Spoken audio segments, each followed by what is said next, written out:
Hi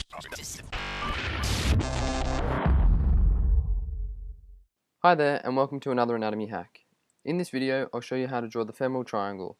I'll run you through two different ways of drawing it. The first will be really simple, and the second will be slightly more complicated with more structures labelled.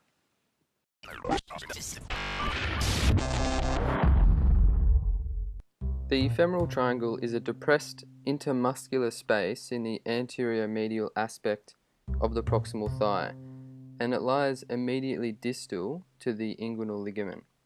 So its base is formed by the inguinal ligament, and it has both a lateral and a medial border. The lateral border is formed by the sartorius muscle, and the medial border is formed by the adductor longus muscle. And at the point where the sartorius and adductor longus meet is called the apex. So note that the apex is the more inferior part of the triangle. Now the floor of the femoral triangle is made up by the muscles that underlie the structures within it, and they are iliopsoas, iliacus, pectineus, and adductor longus. So in order to draw the femoral triangle, we'll start with the simpler version of drawing it. We base it on two major landmarks. This is the anterior superior iliac spine, and we have the pubic tubercle.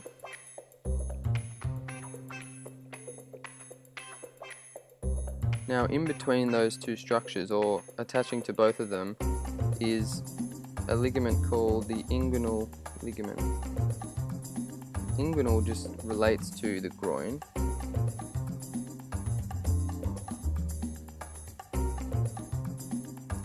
And that's the base of our triangle, as we said. Next we draw sartorius, which is a muscle that originates from the ASIS and inserts down on the medial part of the knee, so it has a shape like this, kind of crosses over the thigh. That makes up our lateral border. And next we draw in adductor longus, which simply closes the triangle like this. So we can see here is the apex that's formed between sartorius and adductor longus. So this is sartorius,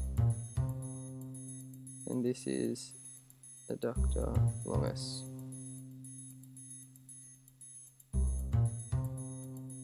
Okay, next we draw in the three major components. We have the femoral nerve, most laterally, the femoral artery, and then the femoral vein.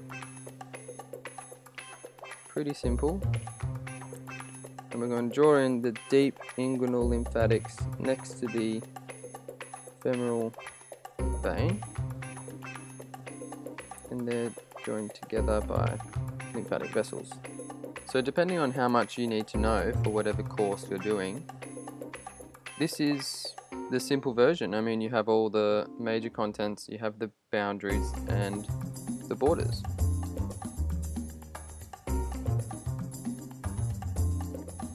So because this is a relatively simple diagram, let's consider adding some more detail. So this is the second diagram that I mentioned earlier. So let's start with the arterial supply. The femoral artery branches from the external iliac artery, which itself is the terminal branch of the abdominal aorta, along with the internal iliac artery drawn there. Now from the external iliac artery, we can draw in some branches. We can draw in one branch here, which is the deep circumflex iliac. We can draw a branch here just superficial to the inguinal ligament, and that's the inferior epigastric artery. Now once we move inferior to the inguinal ligament, we can draw in some more branches. Now these are now branching off the femoral artery. So first we can draw the superficial epigastric artery. We can draw in the superficial circumflex iliac artery. We can draw in the superficial and the deep external pudendal arteries, as well as the medial and lateral circumflex femoral arteries. And lastly, and probably most importantly, we can draw in the profunda femoris, artery. Okay, so they're the arteries that we can add in. Now let's consider what nerves we can add in. There's a few cutaneous nerves that are located around the femoral triangle as well. Firstly, let's start with the lateral femoral cutaneous nerve. And this one starts superior to the inguinal ligament, passes underneath it, and then continues down to the lateral thigh to supply the skin of the lateral thigh. Second, we can draw in the genitofemoral nerve, and it originates from on top of the psoas major muscle, and it passes inferiorly.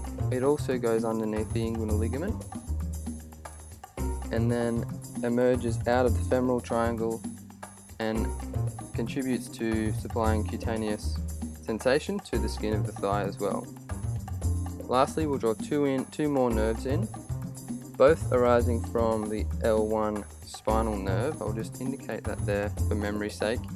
The first is the iliohypogastric nerve. Now this nerve has a path that runs in a similar direction as the inguinal ligament does, but then it sort of ends at the medial side of the abdomen, and it supplies sensation to the skin of the lower abdomen.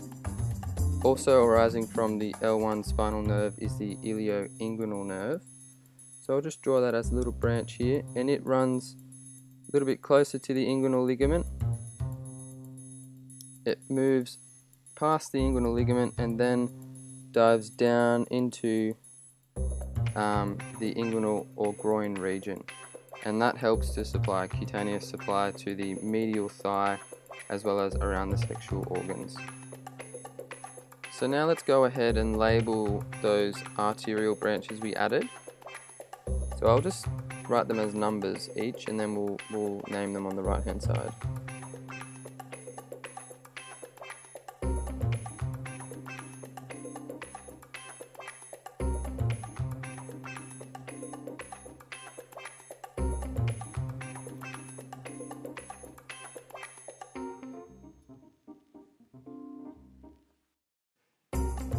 Okay, so there are all the extra artery branches that we could add to this diagram.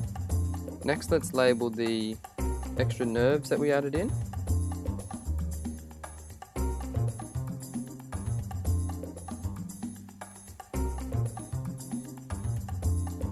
Lastly, we can draw in two more sets of lymph nodes.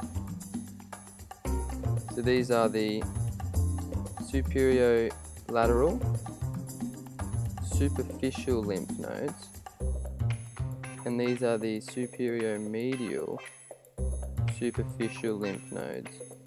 Now the lymph nodes we drew in earlier, these ones were the deep inguinal lymph nodes, whereas these are the superior medial superficial lymph nodes, and these are the superior lateral superficial. So there is the more complex version of the femoral triangle that I like to draw because it reminds me of more structures in more detail that are located around the femoral triangle itself. The first diagram we drew is great because it starts you off, but I think this is very good to learn because it gives you more detail that you can recite whenever you need it. If you enjoyed this video, please give it a like, and if you would like to, subscribe to the page so that you don't miss any more of our anatomy hacks. So that's it guys, we'll see you in the next one.